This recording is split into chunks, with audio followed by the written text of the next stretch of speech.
You know, you don't have to spend up big to look snappy. This Versace blazer, $15 at an op shop. My Hermes scarf, it was free. Found one wintry evening in the gutter on the corner of Desperate and Freezing. And now there's this, the new, all new BMW iX1. Until recently, you needed to spend well over 6 figures to get into one of Munich's fine electric SUVs. Now, to our utter surprise and astonishment, the BMW iX1 undercuts key rivals like the Mercedes-Benz EQB 350-4MATIC and Genesis GV60. My name's Byron Mathioudakis for CarsGuide.com.au, and I'm here to size the cut of the thriftiest BMW EV SUV's jib. Try saying that quickly. Anyway, let's go. Of course, we're talking relative bargain here because the single-spec iX1 xDrive 30 kicks off from $84,900 before on-road costs. That's mid-range Kia EV6 money right now, which, let's face it, is suave but no Versace brand-wise, not yet anyway.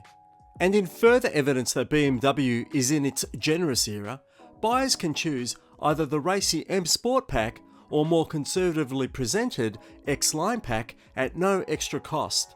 Bizarre. For now, BMW's also going all in on equipment, with the xDrive 30 featuring a 22 kilowatt AC charger on board, that's double the usual capability, 2 electric motors, one on each axle for all-wheel drive, a decently sized 67 kilowatt hour battery and M Sport suspension complete with adaptive dampers for extra comfort, all as standard. In contrast, the Mercedes EQB 350-4MATIC and Genesis GV60 equivalents start from nearly $110,000 before on-road costs. Plus, the xDrive 30 is no bare-bones special either inside, with all the usual convenience, active safety and multimedia gear you'd expect in a modern luxury SUV, including a digital key for your smartphone, a power tailgate and head-up display. And if you really do want metallic paint, a sunroof, massaging front seats and a decent audio upgrade, they're bundled into a reasonably priced enhancement pack. It's all pretty straightforward. Being electric, BMW will sell you a handy 22 kilowatt AC wall box from $1,199, not including installation. If you want to know whether that's right for you, keep watching. Righto. At this point of the video, we normally talk about the differences in design between one model and another. But in the iX1's case, it looks exactly like the regular X1 that was released in November last year. So I'm talking about the same good-looking nose with that big fat nostril grille, the same quite handsome proportions, and the fact that it's a little bit longer, taller and wider than the previous generation X1 from a few years back. About the only differences is that this one gets a bit more blue detailing and it sits a bit lower and isn't quite as tall as a result of the battery pack. Other than that, it's pure X1. Like all the latest generation X1s, the electric version is big on space for a compact SUV. BMW reckons it's almost as roomy inside as the larger X3. That's immediately apparent by the large doors and expansive feeling of space and light inside. As we've discovered in other X1s, BMW's interiors are really on form right now, with a beautifully presented and finished dashboard that's both progressive and elegant. The seats are terrifically supportive, the driving position is first class, and all-round vision is great. We're also fans of the way the dash gently curves towards the driver, like BMW used to be in the 1980s. It features 2, roughly 10.5-inch displays with a comprehensive and configurable digital instrumentation layout on one side and a sophisticated multimedia touchscreen system on the other. BMW has been honing this stuff for 3 decades and it shows, since most of it is intuitive and easy to operate. Thankfully, there are also hard buttons for fast climate control and vehicle settings access. Superb ventilation and ample storage are further plus points. And why more cars don't offer an upright smartphone charger is a mystery, since it keeps the phone secure and can be quickly glanced at without breaking the law. Like the X1, the iX1 really majors on the finer details.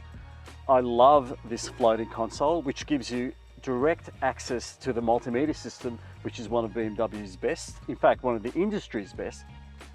I love the steering wheel, the driving position, the electronic instrumentation gives you a couple of options, and the general feel and ambience of this car, I think, is above its asking price, and that's a rarity in German SUVs. They normally tend to feel a bit cheaper, so well done, BMW. Out back, backrest comfort and support are A-OK, and even with the optional sunroof, our test iX1 provided sufficient space for taller bodies, while the usual items like ventilation grills, USB ports and cup holders are fitted.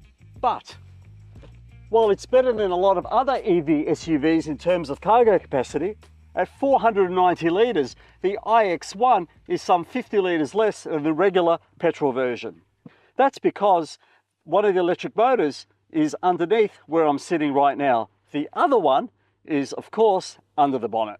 As part of BMW's 5th generation of EV drive technology, the combined power and torque outputs for these electrically excited synchronous electric motors are 230 kilowatts and 494 newton meters.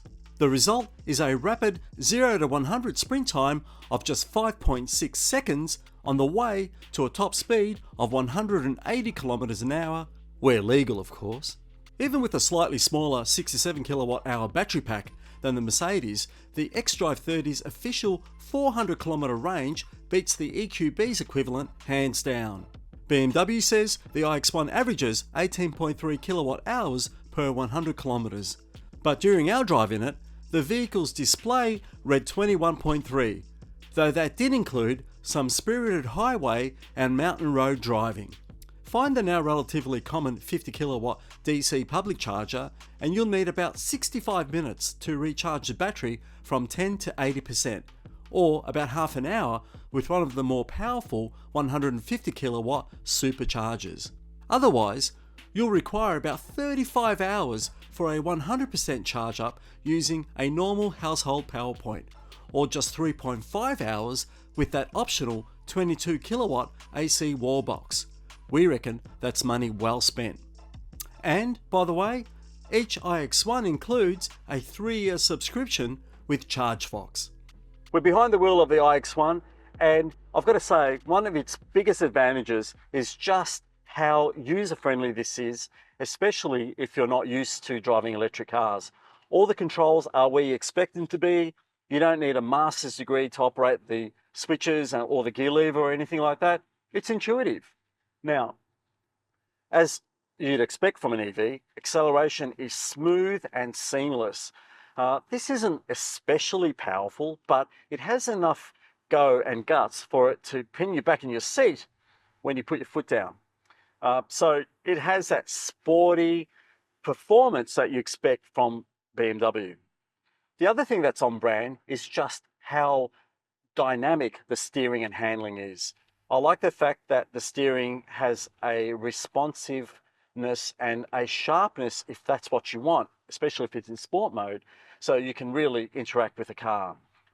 It corners well, it grips the road well, and it absolutely involves you in the driving if you're up for it. Of course, you can always put it in the natural comfort mode and you can just lope along comfortably. BMW has standardized adaptive dampers in these cars, so that means that there is a cushier ride than you might expect in a BMW riding on 19-inch alloys. It's not adjustable like in some cars, so it's kind of always in a comfort mode, but I think BMW has made the balance, has got the balance right as far as comfort and dynamics are concerned. So again, on-brand stuff. What don't I like about this car? There's a bit of road noise that comes through, especially on Australia's coarse surfaces, and I'm not really much of a fan of the regenerative braking option. So it's got one pedal braking if you want, like all good EVs should, but it doesn't have paddles like you get in, say, the Kia EV6 or Hyundai Ioniq 5, where you can adjust the level of force, braking force, when you take your foot off the throttle. Instead, you have to go into a menu.